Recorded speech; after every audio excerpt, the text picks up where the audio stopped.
नमस्ते स्टूडेंट्स। तो आज हम स्टार्ट करने जा रहे हैं पार्ट 3 में हम आज रिजिड बॉडीज के बारे में थोड़ा बहुत पढ़ेंगे और नेक्स्ट लेक्चर में हम उसको डिटेल में पढ़ेंगे। ठीक है। सो लास्ट लेक्चर तक हमने centre of mass of different that is system भी देखा था, 2 पॉइंट देखा था, एंड पॉइंट्स देखा था। अब यहाँ पे मैं आपको एक एग्जांपल समझाना चाहता हूँ कि देखो अभी दिवाली नजदीक आ रही है तो आपको पता है फायर क्रैकर्स ऊपर जाके बर्स्ट होते हैं। ठीक है। तो वो कैसे होता है? तो initially fire crackers moves along a parabolic path. मान लेते हैं ऐसे ऊपर जाते हैं पैराबोलिक पाथ पता है, ऐसे नहीं स्ट्रेट नहीं, मान लेते हैं पैराबोलिक पाथ में जाते हैं। It explodes in a flight मतलब बीच में आप देख सकते हो ये यहाँ पे दिख रहा है, ये वाला पोर्शन यहाँ पे देखो वो क्या हो रहा है, वो ब्लास्ट हो रहा है। अब ब्लास्ट होगा तो ऑब्वियस सी बात है कि इतना बड़ा कोई फायर क्रैकर है, वो ब्लास्ट होगा तो उसके बहुत सारे पीसेस बन जाएंगे। ये देखो, ये फर्स्ट पीस, ये सेकंड पीस, ये थर्ड पीस, ये फोर्थ पीस। अब ये 4 पीस है ना, ये फर्स्ट, सेकंड, थर्ड और फोर्थ। शायद दिख नहीं रहा हो तो मैं आपको इससे लिख रहा हूँ। ये फर्स्ट, ये सेकंड, ये थर्ड और ये फोर्थ, 4 पीसेस मान लेते, 4 पीसेस में टूट रहा है। चारों की ट्रेजेक्टरी मतलब समझ रहे हो कि कैसे वो आफ्टर बर्स्ट, आफ्टर फायर वो ब्रेक होगा, एक्सप्लोड होगा फायर क्रैकर, वो कैसे मूव होगा उसको ट्रेजेक्टरी बोलते हैं। मेरे ख्याल से तो ये भी पैराबोला है, ये भी पैराबोला है, ये भी पैराबोला है, ये भी पैराबोला, सारे के सारे पैराबोला में मूव कर रहे हैं। तो ये हमें क्या इंडिकेट करता है? Each fragment will follow its own parabolic path since the explosion is caused by internal. देखो ऐसा तो है नहीं कि बाहर से किसी ने उसको फोर्स दिया तो टूटा, वो ऊपर जाके ऊपर गया और अंदर ही कुछ ऐसा हुआ जिससे वो टूटा। तो सिर्फ क्या थे? Only the internal forces. So the center of mass of all the fragments will continue to move along the same parabolic path of cracker as before explosion.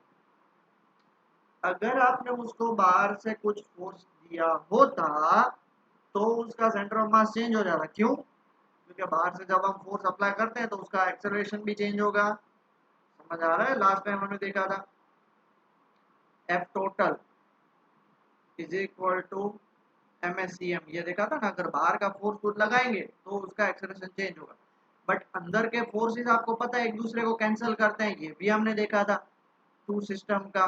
भाई ये जितना फोर्स लगा रहा है उसका ऑपोजिट ये फोर्स लगा रहा है। मतलब मान लो ये F12 है और ये F21 है, दोनों को ऐड करोगे तो आंसर क्या आएगा? 0 आएगा। मतलब उसका इंटरनल फोर्सेस 0 हो रहा है। तो इवन आफ्टर उसके जो पीसीस टूट के पैराबोला में घूमेंगे, इस तरह से वो अपने आप को पैराबोला में मूव कराएंगे सच दैट के भाई total path as it is उसका पैराबोलिक ही रहे। देख रहे हो ना, एज इट इज रहे। ये दिख रहा है आपको बेटा? ये टोटल पाथ मतलब जो पाथ है वो एज इट इज रहे, ये बता रहा है। ओके। तो आप बोलोगे आपको कैसा पता चला? तो ऐसे एक्सपेरिमेंट्स किए गए तो वो पैराबोला पाथ में ही मूव होता है। बहुत बार ऐसा भी होता है, मैं आपको बता दूं, बहुत बार ऐसा भी होता है कि जो लेट्स टॉक अबाउट बॉम्ब, ये फायर क्रैकर्स की बात नहीं, बॉम्ब जब एक्सप्लोड होता है तो उसका थोड़ा, बहुत बड़े बड़े बॉम्ब होते हैं तो उसका थोड़ा पार्ट जो है, मान लो कि ओरिजिनल पाथ ये फॉलो कर रहा है तो उसका जो थोड़ा सा पार्ट वो फॉलो भी करेगा, बाकी सब उड़ जाएंगे। सच दैट कि उसका टोटल सेंटर ऑफ मास क्या रहे, जो ओरिजिनल उसका पाथ था वही का वही पाथ पे उसका सेंटर ऑफ मास रहे। ये बात आपको समझ में आया बेटा? Please note it down. ये आपको मे बी एंट्रेंस एग्जाम में आ सकता है, इसलिए समझ। ओके। अब हम स्टार्ट करने जा रहे हैं बेटा न्यू टॉपिक, रिजिड बॉडी। बहुत ही अच्छा टॉपिक है, ध्यान से सुनना। A body is said to be rigid if it does not undergo any change in its size and shape. However large the external force may be acting on it. कोई भी एक object ले लो आप। ठीक है। अब मान लो मैं ये ऑब्जेक्ट ले रहा हूँ, अब मैं इस पे जितना भी फोर्स लगा रहा हूँ, आप बोले सर आप जितना भी फोर्स लगा रहे हो उसका तो शेप चेंज नहीं हुआ, बट अगर हम बात करें ना तो माइक्रोस्कोपिक लेवल पे इसके शेप चेंज होते हैं। भले ये मैं प्रेस कर रहा हूँ तो ये माइक्रोमीटर या मिलीमीटर लेवल पे तो थोड़ा सा उसका तो फर्क आएगा। यस, तो इसको हम रिजिड बॉडी नहीं बोल सकते। हमारे दिमाग में ऐसा होता है कि जो पत्थर, दैट इज स्टोन, उसको उठा लेते हैं, उसको प्रेस करते हैं, सबको ऐसा लगता है कि वो रिजिड बॉडी है। वो हमारा फोर्स इतना है इसलिए वो क्या बोलते हैं उसमें शेप चेंज नहीं हो रहा। उससे ज्यादा फोर्स अप्लाई करेंगे तो शेप चेंज हो जाएगा। इसलिए तो क्या बोला, however large the external force, मतलब जितना भी फोर्स लगा सको फिर भी उस बॉडी में कुछ चेंज नहीं आएगा, उसे हम क्या बोलेंगे, रिजिड बॉडी। आपने लोअर स्टैंड में पढ़ा था सबसे रिजिड और सबसे स्ट्रॉन्ग कौन होता है, डायमंड। बट उसको आप एक लेवल पे आप फोर्स अप्लाई करोगे तो ये भी टूट जाएगा। Okay, more approximately, a rigid body is one whose constituent particles retain their relative position even they move under the action of external force। मतलब क्या, अब मान लो कि मेरे पास एक ये ऑब्जेक्ट है, ठीक है ना, उसके अंदर 1 2 3 4 5 6 7 और 8 8 पार्टिकल से बना हुआ। जस्ट फॉर योर अंडरस्टैंडिंग बता रहा हूं। अब आप इधर से फोर्स लगा रहे हो और इधर से भी फोर्स लगा रहे हो, मतलब ये इसका शेप चेंज हो गया, ऐसे हो गया 1 2 3 4 5 6 7 8 ऐसे हो गया। अब देखो ये और ये, इसमें देखो शेप साइज चेंज हो गया। बट जैसे ही आपने फोर्स हटा दिया वो वापस जैसा था वैसा ही हो गया। मतलब क्या, प्रेस किया, प्रेस हुआ, बट जैसे ही आपने छोड़ दिया, अब बोलो स्प्रिंग भी रिजिड बॉडी हुआ। I am not talking about that. Basically rigid body में ऐसा होता है कि जितना भी आप फोर्स अप्लाई करो, आपको देखो थोड़े टाइम तक जैसे फोर्स अप्लाई करोगे ना, जैसे फोर्स अप्लाई करोगे तो वो ऐसे रहेगा। जैसे ही छोड़ दोगे तो वो ओरिजिनल पोजीशन में आ जाए तो उसे हम क्या बोलेंगे, रिजिड बॉडी। ये क्या बोला है, retain their relative position, relative मतलब original position, even when they move under the action of external force. मतलब देखो दूसरी बात समझो, अगर आपको ये कॉन्सेप्ट समझ में नहीं आया तो छोड़ दो। अगर मान लो मैंने यहाँ पे फोर्स अप्लाई किया, ये मूव कर रहा है और ये सारे अब आ गए इधर।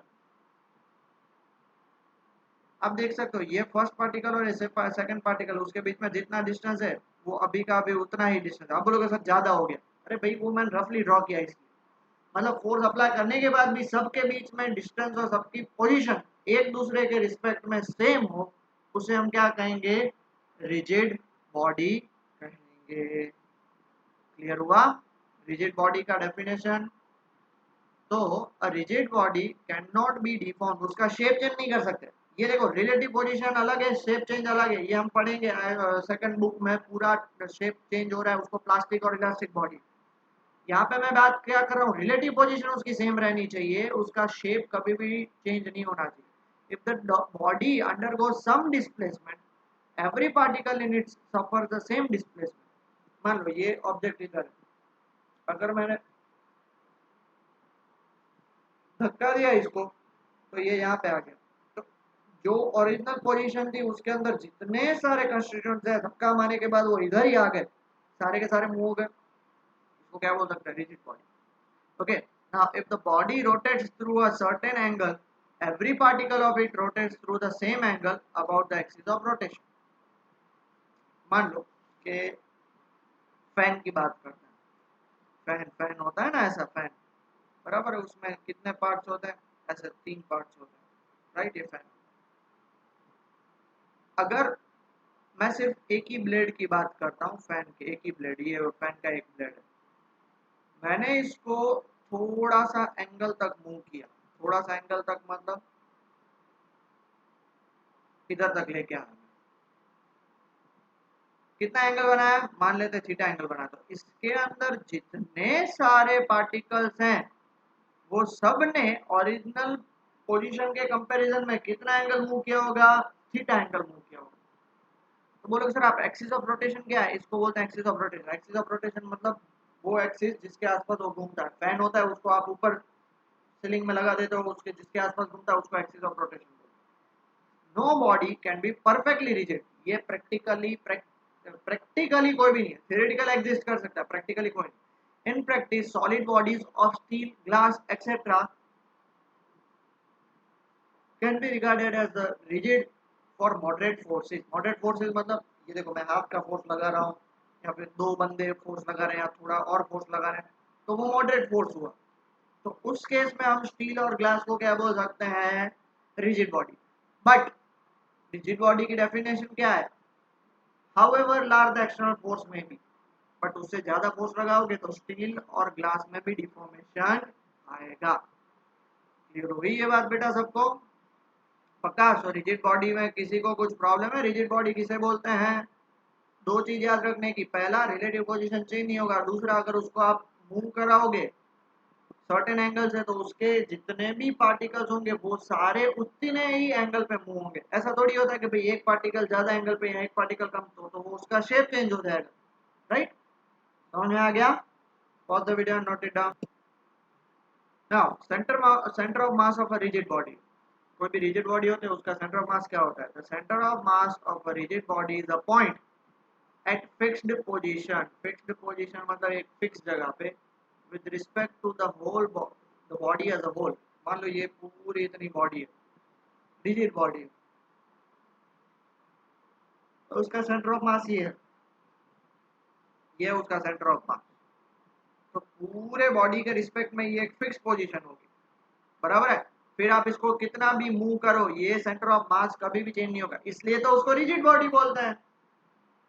तो रिजिड बॉडी किसको बोलते हैं? कि भाई वो रिलेटिव अपनी पोजीशन चेंज नहीं कर रहा। अगर ये अपनी पोजीशन चेंज कर दे और सेंटर ऑफ मास भी चेंज हो जाए, अभी देखो विद रिस्पेक्ट टू ये बॉडी सेंटर ऑफ मास इतना है, तो थोड़ा मूव कराओगे अभी भी सेंटर ऑफ मास उतना ही रहा और उधर ही रहेगा, उधर ही रहेगा। तो जस्ट समझ लो, मैं आपको प्रैक्टिकल के लिए बता रहा हूँ, मुझे पता है ये ऑब्जेक्ट और ये ऑब्जेक्ट अलग है, बट मान लो ये सेम है। जितना ये पोजीशन है उतना ये पोजीशन है, doesn't matter how much force you apply, तभी तो इसको क्या बोल सकते हैं? Rigid body.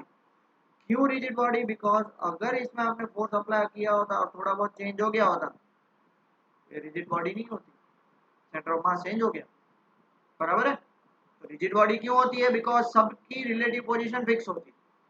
The position of the centre of mass of rigid body depends on two factor. सबसे पहला geometrical shape, shape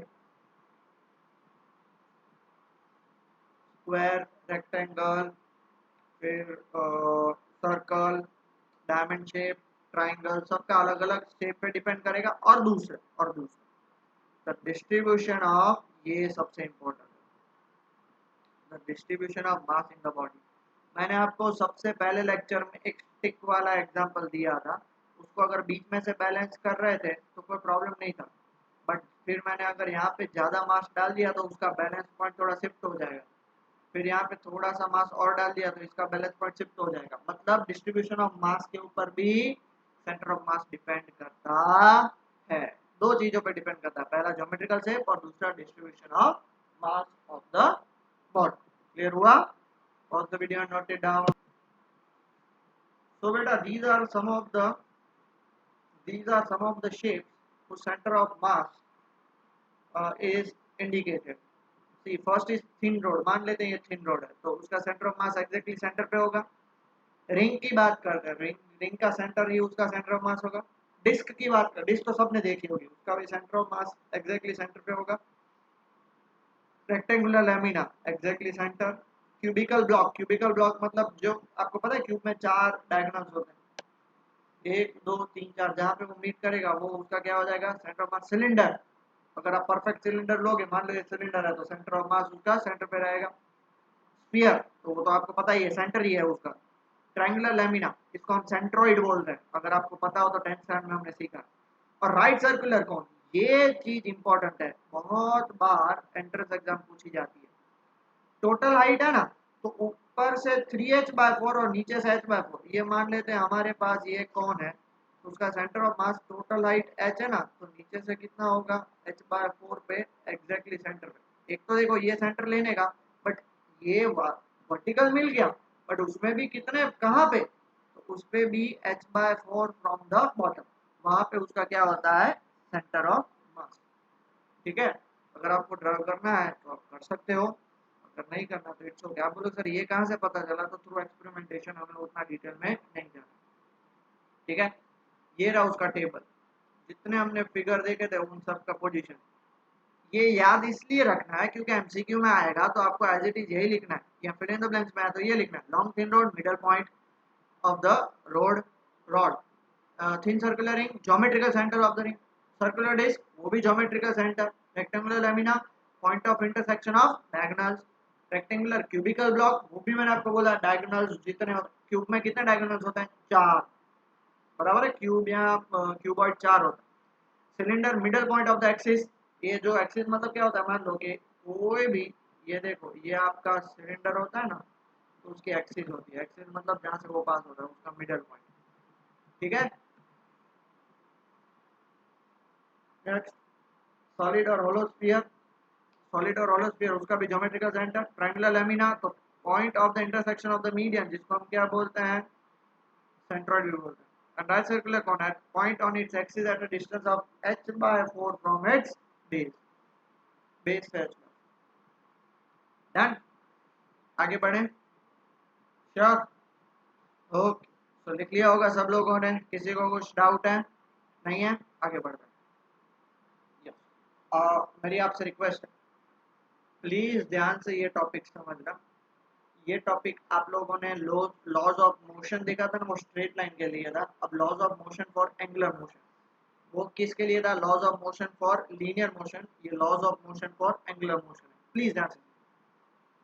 A body is said to possess rotational motion या angular motion if all its particles move along circles in parallel. Fan is the best example. आप जहाँ पे भी बैठ के ये वीडियो देख रहे हो, आपके एसी चालू है तो फैन बंद होगा, तो फैन चालू करके देख लेना। अगर मान लो ये फैन होता है, ये रोटेट करेगा, ये रोटेट करेगा, ये रोटेट करेगा, तो ये सब मान ले 4 पंखुड़े वाला फैन आता है आजकल, पहले 3 के आता था। अब ये रोटेट कर रहा है तो क्या बोला कि all the points along the plane, parallel plane मतलब ये पैरेलल प्लेन, अगर ये ऐसे रोटेट हो रहा है तो उसका जो पैरेलल प्लेन होंगे ऐसे सब एक साथ रोटेट होंगे। And centre of this circle lies on a fixed line, अब उसका सेंटर जिस फिक्स्ड लाइन पे लाई कर रहा है perpendicular to the parallel plane, centre of ये होता है ना ऐसा, इसको हम क्या बोलते हैं, एक्सिस ऑफ रोटेशन, जिसके आसपास वो घूमता है। Okay, the center of this circle lies on a fixed line perpendicular to the parallel line called the axis of rotation. ये देखो फिगर बताया गया आपके सामने, फिगर ये रखा गया, देख लो। ये एक मान लो कि फैन का ब्लेड है, अगर उसको आप रोटेट कर रहे हो तो उसके अंदर जितने सारे पॉइंट है वो कितने एंगल से रोटेट हुए होंगे, थीटा। और उसको आप रोटेट कर रहे हो, देखो ये एक्स एक्सिस है उसकी, ये क्या हो जाएगी, इसको हम बोलते हैं एक्सिस ऑफ रोटेशन, जिस और एक्सिस ऑफ रोटेशन क्या है उसकी एक्स एक्सिस, और कौन सा प्लेन पे वो रोटेट कर रहा है, तो प्लेन पे वो रोटेट कर रहा है वाई जेड प्लेन पे। देखो ये एक्स एक्सिस है तो वो जो रोटेट कर रहा है ये वाई, ये जेड, ये एक्स, तो वाई जेड प्लेन पे वो रोटेट करेगा। Figure shows a rigid body being rotated anti-clockwise about z axis of an inertial frame of reference, ठीक है, z axis of inertial frame of reference। अब मैं आपको एक वीडियो बताता हूँ जिससे आपको और क्लियर हो जाए। स्टूडेंट्स, बेसिकली सर्कुलर मोशन क्या होता है, तो motion along the circumference of a circle, किसी भी सर्कल में घूमना, उसे हम क्या बोलेंगे, सर्कुलर मोशन। आप देख सकते हैं ये कार घूम रही थी, बराबर है। दूसरा एग्जांपल सर्कुलर मोशन, क्योंकि सर्कुलर मोशन समझ में आएगा तो रोटेशनल मोशन समझ में आएगा। देखो सैटेलाइट जो है वो रोटेट कर रही है, रिवॉल्व कर रही है अराउंड व्हाट, अर्थ, बराबर है, सर्कुलर मोशन है। दूसरा एक एग्जांपल लेते हैं, स्टोन को बांध दिया, घुमा रहे, क्या हुआ, सर्कुलर मोशन है कि नहीं, देखो सर्कुलर मोशन है कि नहीं, बराबर, क्लियर हुआ। फैन सर्कुलर मोशन कर रहा है, कैसे पता चला, तो एक आप काम करिएगा, फैन पे है ना, फैन पे एक एलईडी लगा दीजिएगा और लाइट बंद कर देना और फैन को रोटेट करना, तो आपको है ना वो एक सर्कल ही दिखेगा, ठीक है। ये देखो सर्कल ही दिख रहा है ना आपको, दिख रहा है कि ये नहीं, सर्कल, सबको सर्कुलर मोशन। बट बट ध्यान से सुनो, अगर कोई ऑब्जेक्ट, रोटेशनल मोशन क्या होता है, कोई ऑब्जेक्ट एक फिक्स एक्सिस, जिसको देखो एक्सेल बोलते हैं, फैन जो होता है वो एक्सेल के अराउंड रोटेट होता है, तो ये एक्सिस के आसपास रोटेट हो रहा है, देख सकते हो ये फैन ऐसे रोटेट हो रहा है, ऐसे रोटेट होता है, देख रहे हो आप डायग्राम में, बराबर है। तो एक्सिस के आसपास अगर रोटेट होता है फिक्स लाइन तो उसे हम क्या बोलेंगे, उसे हम बोलेंगे रोटेशनल मोशन।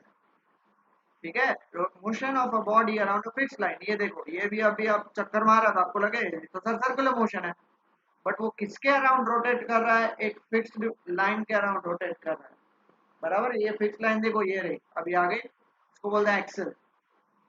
तो अब ये किस में कन्वर्ट हो गया, ये कन्वर्ट हो गया रोटेशनल मोशन में। ओके, वैसे ही अर्थ रोटेट करता है अपने एक्सिस पे। ये लट्टू जिसको प्लेट ऑफ बोलते हैं वो भी रोटेट करता है।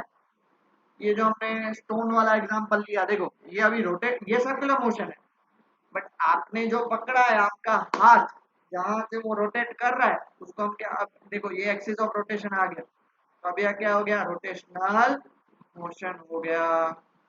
क्लियर हुआ, ये सारे देखो रोटेशनल मोशन है। क्लियर, सबके एक्सिस है। डन। और सर्कुलर मोशन क्या है, सर्कुलर मोशन क्या था, हमने अभी देखा था कि सर्कुलर मोशन किसी भी पर्टिकुलर एक सर्कमफ्रेंस ऑफ सर्कल पे रोटेट करना, और रोटेशनल मोशन क्या, अबाउट फिक्स्ड एक्सिस रोटेट करना। क्लियर हो गया बेटा, okay. So I hope clear हो चुका है। अब देखो ये हमारे पास पॉइंट पी है, दिख रहा है इस डायग्राम में आप सब लोगों को, ये पॉइंट पी दिख रहा है। अगर उसको आपने थीटा मूव किया तो वो कहाँ पे आ जाएगा, पी डैश पे आ जाएगा। और अब कौन से एंगल से, कौन सी वेलोसिटी से मूव करोगे, ओमेगा, जिसको हम क्या बोलते हैं, एंगुलर वेलोसिटी। क्योंकि भैया ये लीनियर वेलोसिटी नहीं होगी, वो एंगल चेंज कर रहा है, इसलिए उसको एंगुलर वेलोसिटी बोलते हैं। ये रहा, late p be any particle of the body and r be its position vector.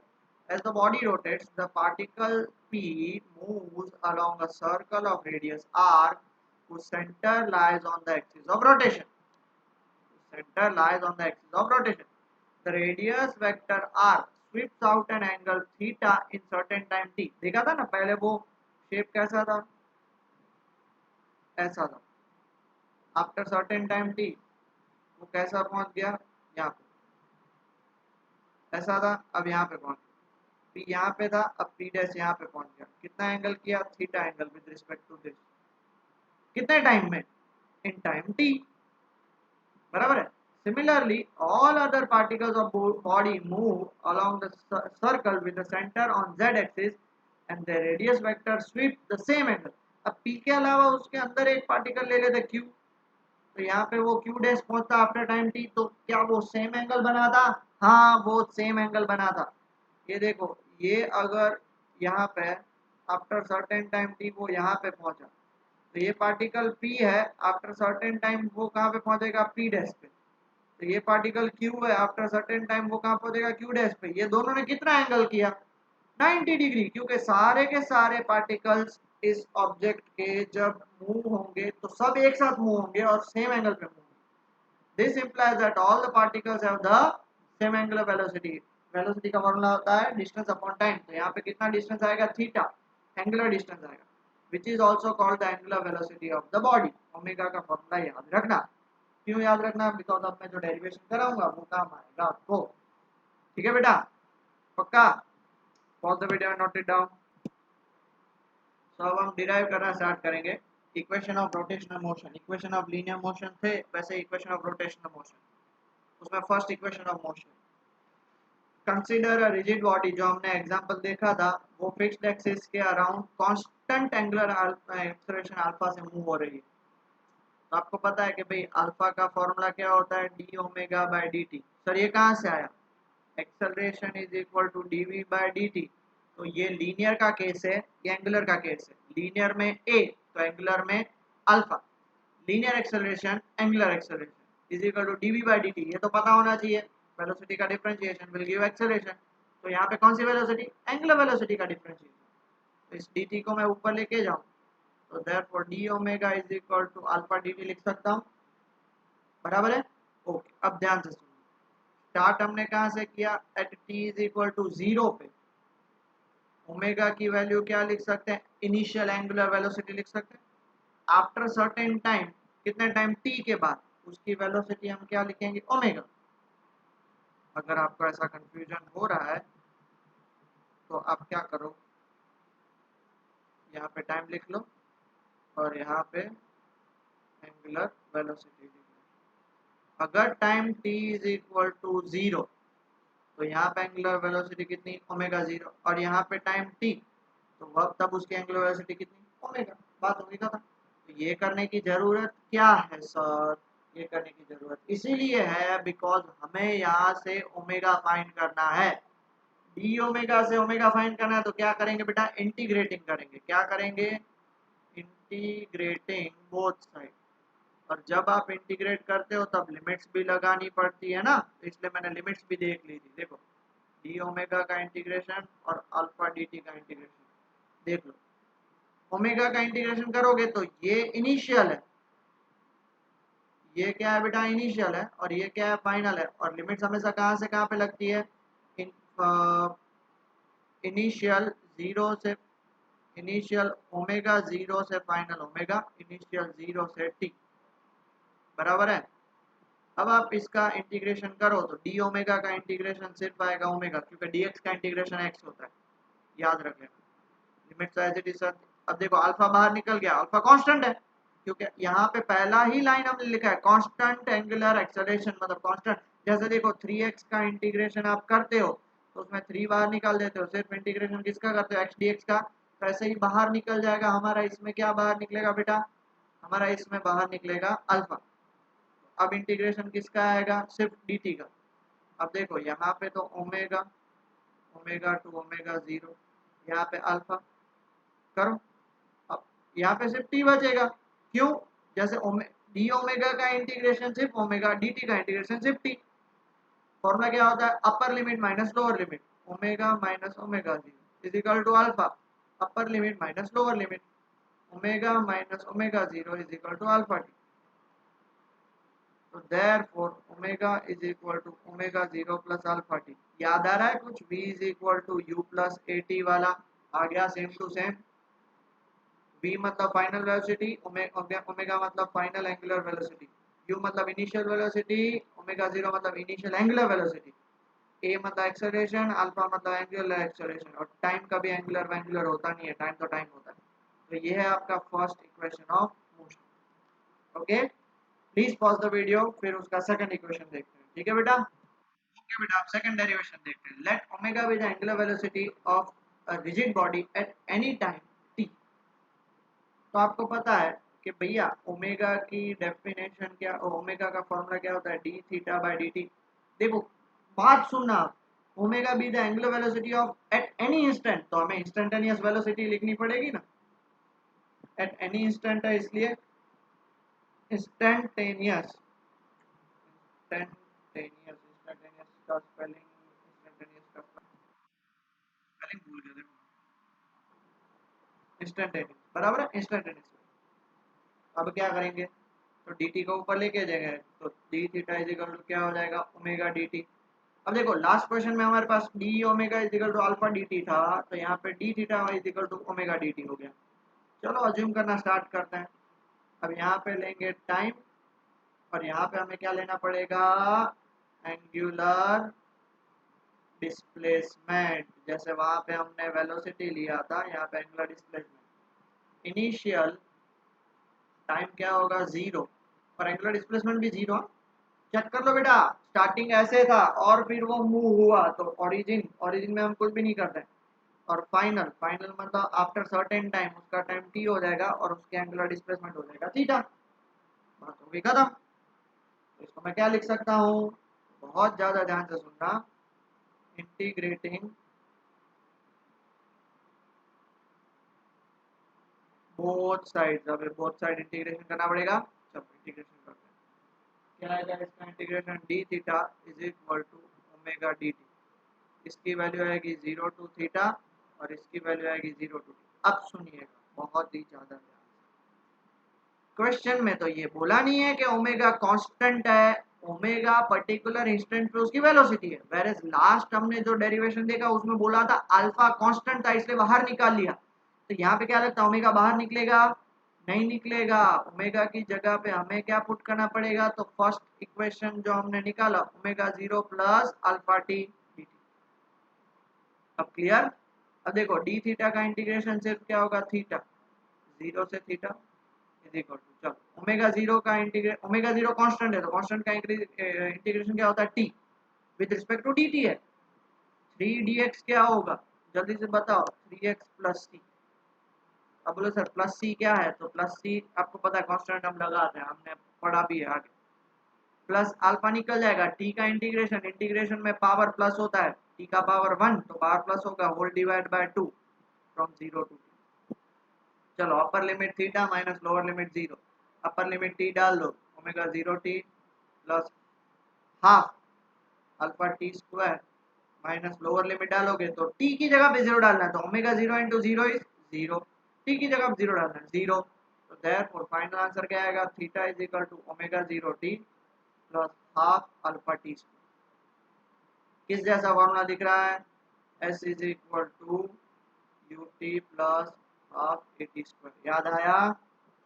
याद आया बेटा, बहुत ही सिंपल डेरिवेशन है, कोई भेजा हमारी फालतूगिरी नहीं करनी है, बहुत सिंपल डेरिवेशन है बेटा। क्लियर हो गया, pause the video, note it down. Third and final derivation, third and final derivation, और वो डेरिवेशन है अपना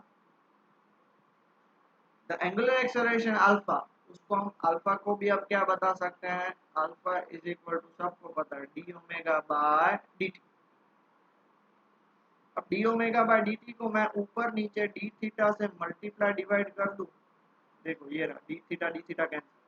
अब मैंने ये इतनी भेजामारी क्यों की, पता है, D omega by d theta को छोड़ देता है। What is d theta by D t, d theta by D t is omega, d theta is angular distance और displacement upon angular time is equal, angular time नहीं होता, time होता है, तो वो ओमेगा होगा। ये डी थीटा को मैं ऊपर भेज देता हूँ, तो ये क्या हो जाएगा बेटा, ये हो जाएगा हमारा omega D omega is equal to alpha D theta. अब हमें देखो यहाँ पे दो चीजें चाहिए, पहला हमें चाहिएगा एंगुलर डिस्प्लेसमेंट, उसकी लिमिट्स तो चाहिएगी ना, हम उसको इंटीग्रेशन से सॉल्व करेंगे, और बाजू में उसके हमारे पास क्या है, एंगुलर वेलोसिटी, इनिशियल और फाइनल। अब मुझे एक चीज बताओ, इनिशियल एंगुलर डिस्प्लेसमेंट क्या होगा, 0, और फाइनल क्या होगा, थीटा। इनिशियल एंगुलर वेलोसिटी हम क्या लिखते हैं, ओमेगा 0, और फाइनल क्या लिखेंगे, ओमेगा, बराबर। अब हम क्या करेंगे, इंटीग्रेटिंग बोथ साइड्स, अगर हम दोनों साइड से इंटीग्रेशन करेंगे तो हमारा आंसर निकलेगा 0, सॉरी, ओमेगा से ओमेगा 0, ओमेगा डी ओमेगा 0 से थीटा अल्फा डी। चलो अभी ओमेगा का differentiation with respect to D omega क्या होगा बेटा, ओमेगा स्क्वायर बाय 2। तो यहाँ पे हम क्या लिख लेंगे, मैंने उल्टा लिख लिया, ओमेगा 0 नीचे आएगा और ओमेगा ऊपर आएगा, सॉरी। अब सही है, ठीक है, अल्फा कांस्टेंट निकल गया, सिर्फ डी थीटा का डिफरेंशिएशन होगा थीटा, थीटा से 0। चलो अब आप पहले, सबसे पहले अपर लिमिट पुट कर दें तो क्या आ जाएगा, omega square by 2 minus lower limit put कर दें, क्या आ जाएगा, omega 0 square by 2 is equal to alpha, upper limit क्या हो जाएगा, थीटा, माइनस लोअर लिमिट क्या हो जाएगा, 0। अब देखो होल डिवाइड बाय 2 है, तो omega square minus omega 0 square by 2 is equal to alpha theta, 2 को ऊपर भेज देता हूँ, omega square minus omega square 0 is equal to 2 alpha theta. किस जैसा है, V square minus U square is equal to 2 है, सब सेम। अगर आपको वो आगे के चैप्टर्स आते होंगे तो ये फॉर्मूला आएगा, वरना भूल जाओ, बराबर है। तीनों के तीन डेरिवेशंस हमने देख लिए, अच्छे से देख लिए, फिर भी किसी को कुछ डाउट हो तो पूछ सकते हो आप मुझे मैसेज करके, okay, pause the video, note it down. Okay बेटा, तो अब जो डेरिवेशंस देखें उसके रिलेटेड थोड़े न्यूमेरिकल्स देख लेते हैं, बराबर है। तीन फॉर्मूला याद करो, तीन फॉर्मूला यूज करके ये क्वेश्चन सॉल्व करना है, बराबर। Application of constant torque. अब देखो बेटा, जब लीनियर मोशन में जो वहां पे हम फोर्स अप्लाई करते थे, यहाँ पे हमें टॉर्क अप्लाई करना है, बराबर है। ये torque is a rotational force, अब ये समझ लो, फिर आगे हम डिटेल में पढ़ेंगे। जब देखो, जब लीनियर मोशन होता है तब हम धक्का देते हैं, उसे फोर्स बोलते हैं। अब ये रोटेशनल मोशन है, तब उसमें हम उसको मूव कर रखने के लिए जो फोर्स अप्लाई करेंगे उसे हम क्या बोलेंगे, टॉर्क, ठीक है। A wheel is turned to rest through an angle of 400 radians. 400 radians मतलब ये आपका क्या हो जाएगा थीटा. थीटा एंगुलर डिस्प्लेसमेंट हमेशा रेडियन में होता है. कितने टाइम में? 10 सेकंड में. What is the angular acceleration? सबसे पहले एंगुलर एक्सेलरेशन फाइंड करना है. बताओ एंगुलर. और दूसरी बात, wheel is turned from rest. Rest मतलब ओरिजिनल क्या हो जाएगा? जीरो. जीरो से आपको लेके जाना है. बराबर है. अभी आपको फाइंड क्या करना है? अल्फा. सबसे पहले अल्फा. तो बताओ तीन में से कौन सा फॉर्मूला यूज करोगे? सबसे पहला फॉर्मूला है omega is equal to omega zero plus alpha T. Omega नहीं है मतलब यूज नहीं हो सकता. तीसरा है omega square minus omega zero square, वो भी यूज नहीं हो सकता. तो दूसरा फॉर्मूला यूज करेंगे theta is equal to omega zero T plus alpha T square. क्योंकि देखो इसमें हमारे पास थीटा है कितना है? 400. ओमेगा जीरो है zero plus alpha half T square मतलब 10 का स्क्वायर. ये ऊपर जाएगा कितना हो जाएगा? 800 इज इक्वल टू ये कितना हो जाएगा? 100 अल्फा. देयरफॉर अल्फा की वैल्यू कितनी हो जाएगी? 8 रेडियन पर सेकंड स्क्वायर. क्यों? Alpha is a angular acceleration. अब क्या बोल रहा है? If the same torque continues to act, वही फोर्स लगा. What will be the angular velocity of the wheel after the 20 second from the start. मतलब हमें दूसरा क्या फाइंड करना है? अब हमें फाइंड करना है ओमेगा आफ्टर 20 सेकंड. ठीक है. तो ओमेगा जीरो कितना है? जीरो है.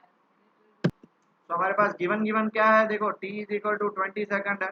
Omega zero is equal to zero है. अल्फा की वैल्यू हमने अभी निकाली 8 रेडियन पर सेकंड स्क्वायर. आगे क्यों अल्फा एज इट इज लेना है? बिकॉज क्वेश्चन रीड करो. If the same torque continues, अगर टॉर्क चेंज हो जाता तो अल्फा चेंज हो जाता, बट सेम टॉर्क कंटिन्यू है, सेम टॉर्क लग रहा है, इसलिए अल्फा भी सेम रहेगा. अब हमें फाइंड क्या करना है? Omega zero. आपके पास पहला ही फॉर्मूला है omega is equal to omega zero plus alpha T. ये है क्या? नहीं. बराबर है. ओमेगा की वैल्यू कितनी है? फाइंड करनी है. Omega zero is zero. Alpha की वैल्यू 8 है और टी की वैल्यू 20 है. तो ओमेगा की वैल्यू कितनी आ जाएगी? 160 रेडियन पर सेकंड. डन. क्लियर हो रहा है किस हिसाब से आपको क्या क्या गिवन है? एक एक चीज लाइन टू लाइन पढ़ो तो आपको सब पता चलेगा. देखो ये अगर नहीं पढ़ते तो आप अटक जाते. समझ रहे हो? पक्का? चलो pause the video and note it down. एक और क्वेश्चन लेते हैं. देखो क्वेश्चन नंबर 2 बढ़िया सा क्वेश्चन है. क्या दिया हुआ है? The angular speed of a motion will is increased from 1200 rpm to 3120 rpm. rpm मतलब क्या होता है पता है? रोटेशन पर मिनट. दैट इज अब हमें इसको किस में कन्वर्ट करना है? सेकंड्स में कन्वर्ट करना है. तो ही पॉसिबल हो सकता है, वरना पॉसिबल. और ये फ्रीक्वेंसी है. अब सबसे पहले बच्चे इसमें कंफ्यूज हो जाते हैं.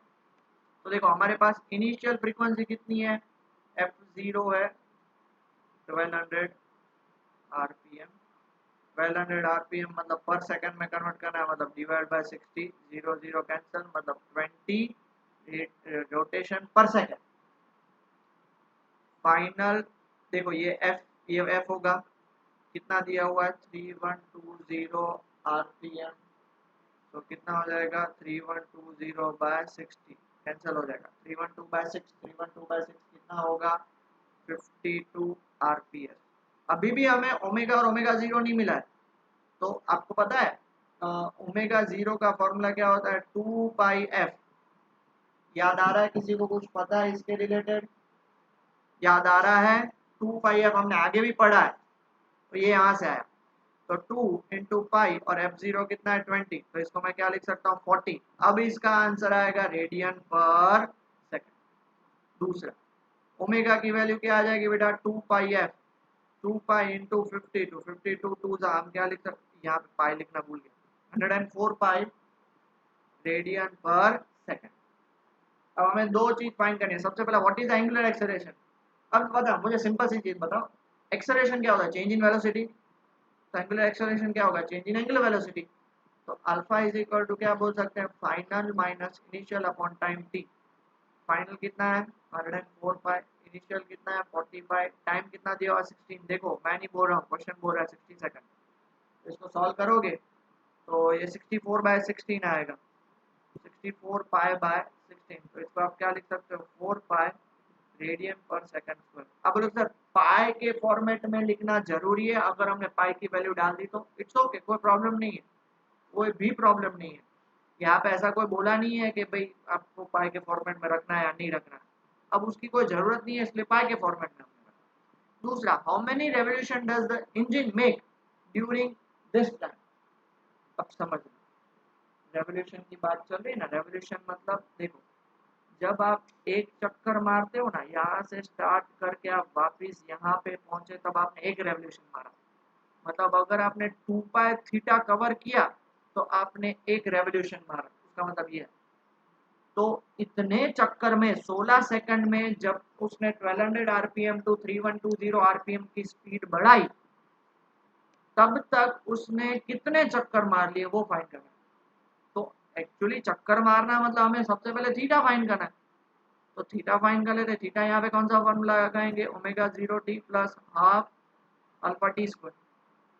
थीटा ओमेगा 0 की वैल्यू कितनी निकली थी हमारी 45 if I am not wrong, T मतलब 16 सेकंड में, प्लस हाफ अल्फा की वैल्यू हमारी कितनी निकली 4 पाई, और टी कितना 16 का स्क्वायर। तो थीटा इज इक्वल टू 16 4 जा 64, मतलब ये 645 16 का स्क्वायर, और इसको कट करो, ये 256 2 जा कितना होगा 512 पाई।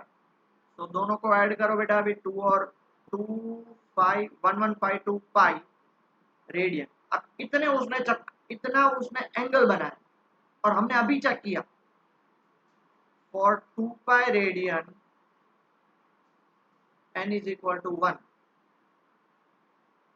For theta is equal to pi radian n is equal to 1, तो for theta is equal to कितना 1152 पाई रेडियन, n की वैल्यू क्या होगी, तो इसको हम क्या बोलते हैं बेटा क्रॉस मल्टीप्लिकेशन मेथड। तो n की वैल्यू क्या होगी, ये ऊपर जाएगा ये ऊपर जाएगा और ये डिवाइड में आ जाएगा 1152 पाई डिवाइड बाय 2 पाई, और अगर हम पाई पाई को कट कर दे और इन दोनों को डिवाइड करें तो आंसर कितना आएगा 576। मतलब 16 सेकंड में उसने 576 चक्कर मार दिए। क्लियर हुआ बेटा?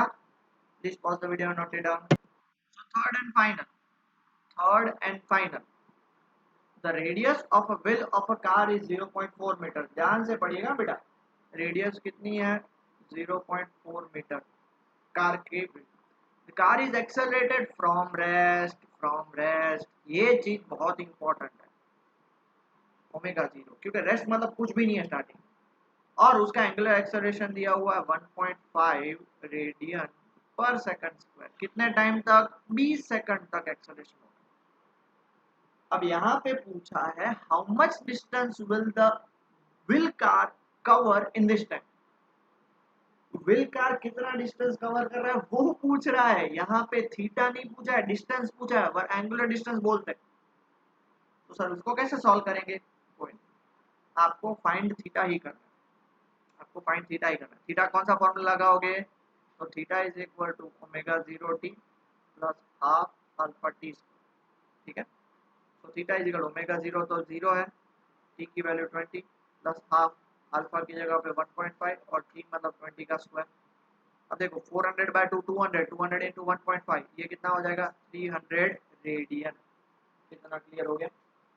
अब समझो, आपको सेकंड चैप्टर में मैंने बताया था, बराबर है, थीटा आर और एस।